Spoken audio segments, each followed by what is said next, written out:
નમસ્કાર વાલા વિદ્યાર્થી મિત્રો, સ્વાગત છે તમારું। આજે વાત કરવાના છીએ ધોરણ 8માં મિત્રો આપણી નવીન સ્વાધ્યાયન પોથી જે આપવામાં આવેલી છે તેના ભાગ નંબર 4ની અંદર મિત્રો ગુજરાતી વિષયનું પાઠ નંબર 12 આપેલ છે ચીલ ઝડપ, જે તમને પાના નંબર 109 ઉપર મળી જશે, જેનું આપણે આ વિડીયોમાં સચોટ અને સાચું સંપૂર્ણ સોલ્યુશન કરીશું। વિદ્યાર્થી મિત્રો, વિડીયોની શરૂઆત કરીએ તેના પહેલાં ખાસ ચેનલમાં નવા હોય તો ચેનલને પણ અવશ્ય સબસ્ક્રાઇબ કરી વિડીયોને લાઇક અને શેર કરવાનું પણ ન ભૂલતા। મિત્રો પાઠ 12 આપેલ છે ચીલ ઝડપ, જેના પ્રશ્ન નંબર 1ની વાત કરીશું। શબ્દના અર્થની ધારણા કરો અને સાચા શબ્દને રેખાંકિત કરો। મિત્રો અહીં આપેલું છે સંમતિ તો સ્વીકાર, નિરાશા તો હતાશા, નિષ્ક્રિય તો આળસુ, સાહસ તો હિંમત, પરાક્રમ તો બહાદુરી। તો આવી રીતે તમારે પણ મિત્રો અર્થ અલગ અલગ આપેલા હોય એની ધારણા કરીને સાચા શબ્દને રેખાંકિત કરવાનો છે। પ્રશ્ન 2 છે ઉદાહરણ મુજબ વધુ શબ્દો શોધી વાક્ય રચના કરો। જેમ કે વનવાસી આપેલ છે તો ગોપાળ બાપા આજીવન વનવાસી રહ્યા, તેવી રીતે દેશવાસી તો દરેક દેશવાસીએ પોતાના દેશની સેવા કરવી જોઈએ। બીજું છે આશ્રમવાસી, ગાંધીજીના સાબરમતી આશ્રમવાસીઓ સાદું જીવન જીવતા હતા। ત્રીજું છે ગ્રામવાસી, મોટાભાગના ગ્રામવાસીઓનો મુખ્ય વ્યવસાય ખેતી હોય છે। ચોથું છે નગરવાસી, નગરવાસીઓની શહેરી જીવનની ઘણી સુવિધાઓ મળે છે। અને પાંચમું છે સ્વર્ગવાસી, તેમના દાદાજી 2 વર્ષ પહેલાં સ્વર્ગવાસી થયા હતા। હવે આપણે પ્રશ્ન 3ની વાત કરીશું। નીચે આપેલા આમંત્રણ કાર્ડને આધારે મિત્રો પ્રશ્ન બનાવવાના છે। અહીંયા સરસ મજાનું આમંત્રણ કાર્ડ આપેલ છે, બરાબર, તે તમે જોઈ શકો છો। હવે આપણે એના આધારે પ્રશ્નો બનાવીશું। પ્રશ્ન 1 છે આ કાર્યક્રમનું આયોજન કઈ શાળા દ્વારા કરવામાં આવ્યું છે?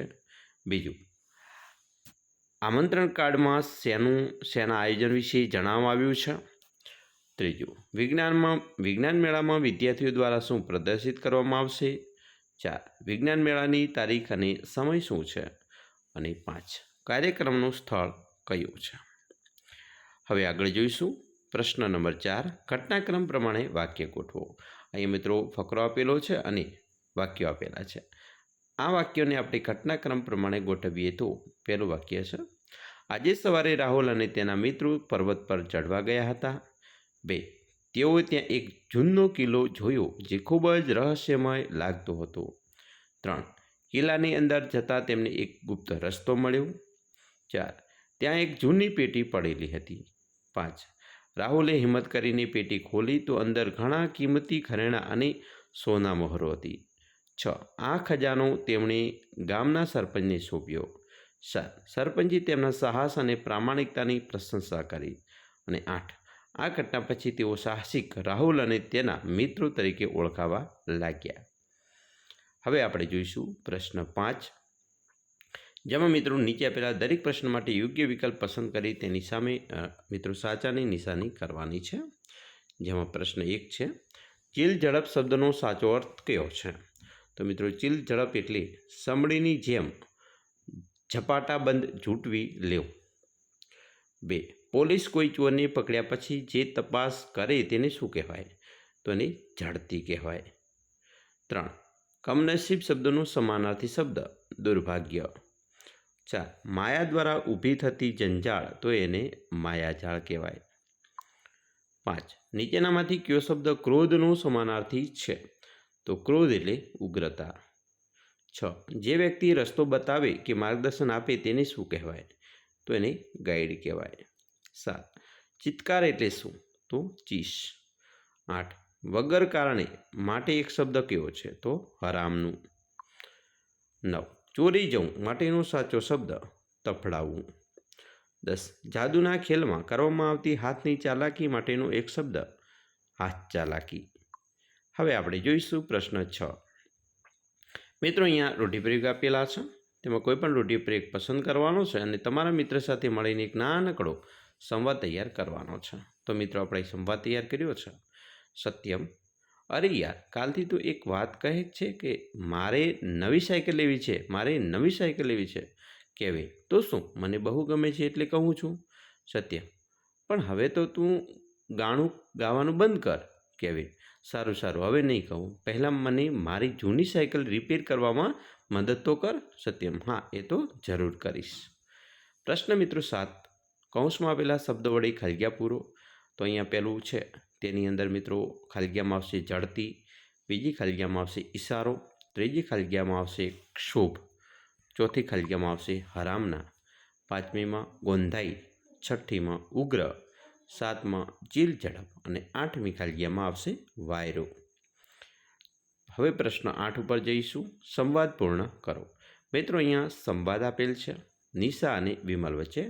તો નિશા કહે છે, હા હવે આપણે આપણી ભૂલ સુધારવાનો પ્રયત્ન કરવો પડશે. ચાલ પહેલાં તો આ બચ્ચાને સુરક્ષિત જગ્યાએ રાખીએ, પછી કોઈ શિક્ષકને બોલાવીને તેમની મદદ લઈએ. વિમલ, હા ખરું છે, શિક્ષક આપણને યોગ્ય રીતે માર્ગદર્શન આપશે. અને નિશા કહે છે, અને આગળથી આપણે બગીચામાં રમતી વખતે વધુ સાવધાની રાખશું, જેથી ફરી કોઈ પક્ષી અથવા પ્રાણીને નુકસાન ન થાય. પ્રશ્ન 9, નીચે આપેલા વાક્યોમાંથી વર્ણાનુપ્રાસ અને ઉપમા અલંકાર ઓળખીને તેની સામે યોગ્ય અલંકારનું નામ લખો.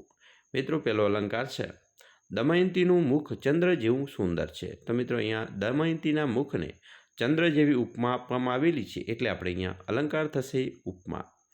બીજું, મીઠા મધુને મીઠા મેહુલા રેલોલ મ શબ્દ વપરાયો છે, જે એક વર્ણનો વારંવાર મિત્રો શબ્દ બરાબર, તો એને વર્ણાનુપ્રાસ અલંકાર કહેવાય. ત્રીજું, મનેખ જાણે એક મધમાખી. તો મનુષ્યને અહીંયા મધમાખીની ઉપમા આપી છે, એટલે ઉપમા અલંકાર થયું. 4, સુંદર સરોવરનો સાર સૂરજ સેવે છે. તો મિત્રો સ શબ્દનો ઉપયોગ થયો છે એક વર્ણનો વારંવાર, તો એને વર્ણાનુપ્રાસ કહેવાય. 5, આ સ્ત્રીનો ચહેરો કમળ જેવો કોમળ છે. તો સ્ત્રીનો ચહેરો કમળ જેવો કોમળ કહેવો છે, બરાબર, કમળની ઉપમા આપી છે, એટલે ઉપમા અલંકાર થયો. 6, કાળા કરમનો કાળો કાગળ. તો અહીંયા વર્ણાનુપ્રાસ અલંકાર. 7, ભમતા ભમતા ભૂખ લાગી. તો વર્ણાનુપ્રાસ. 8, દાદીમાની આંખો આકાશ જેવી વિશાળ હતી. તો આંખોને આકાશની ઉપમા આપી છે, એટલે ઉપમા અલંકાર. 9, વસંતનું વાતાવરણ વહાલું લાગે છે. તો અહીંયા વારંવાર ઉપયોગ થયો છે એક જ વર્ણનો, એટલે વર્ણાનુપ્રાસ અલંકાર. 10, કમળાનું હૈયું ફૂલ જેવું કોમળ હતું. તો મિત્રો અહીંયા કમળા નામની છોકરીનું હૈયું એટલે હૃદય ફૂલની ઉપમા આપવામાં આવેલી છે, એટલે એ ઉપમા અલંકાર થાય છે. હવે આપણે પ્રશ્ન 10 ઉપર જઈશું. અહીં વાર્તાની શરૂઆત આપેલી છે. તમારે તમારી કલ્પના શક્તિનો ઉપયોગ કરીને વાર્તા નવીન રીતે આગળ વધારવાની છે. મિત્રો અહીંયા વાર્તાની શરૂઆત પણ કરી છે. ચાલો આપણે આગળ જોઈશું. જાદુઈ બીજ અને અદ્રશ્ય સફળતા. સવારે ઉઠતાં જ રામજીને આશ્ચર્ય થયું, કારણ કે સપનામાં મળેલું જાદુઈ બીજ તેની મુઠ્ઠીમાં ખરેખર પડેલું હતું. રામજી આશા સાથે ખેતરમાં ગયો અને એ બીજ વાવી દીધું. બીજા જ દિવસે તે સ્થળે એક નાનો લીલો છોડ દેખાયો. રામજી ખુશ થયો, પણ સાચો ચમત્કાર તો હજી બાકી હતો. માત્ર 3 દિવસમાં એ નાનો છોડ એક ઊંચા ચમકતા વૃક્ષમાં બદલાઈ ગયો. એ વૃક્ષ પર ઝગમગતા ફળો લાગેલા હતા, જે સોનાની જેમ ચમકતા હતા. રામજીએ એમાંથી એક ફળ તોડ્યું, તો તે ફળ પાણીમાં રૂપાંતરિત થઈ ગયું. તેની આંખો ફાટી ગઈ, કારણ કે ગામમાં સૌથી મોટી તકલીફ તો પાણીની જ હતી. રામજીએ ફળ જમીન પર છાંટ્યું, અને જ્યાં જ્યાં એ પાણી પડ્યું ત્યાં સૂકા ખેતરોમાં લીલોતરી ફેલાઈ ગઈ. આખું ગામ હરિયાળું થઈ ગયું. લોકો ખુશ થઈ અને રામજીનો આભાર માનવા લાગ્યા. તો મિત્રો સરસ મજાનું આપણે જે પાઠ છે તેનું આપણે સંપૂર્ણ સ્વાધ્યાયન પોથીના પાઠનું સોલ્યુશન જોયું. આવા જ વિડીયો જોવા માટે અત્યારે જ આપણી ચેનલને સબસ્ક્રાઈબ કરી મિત્રો વિડીયોને લાઇક અને શેર કરવાનું પણ ન ભૂલતા.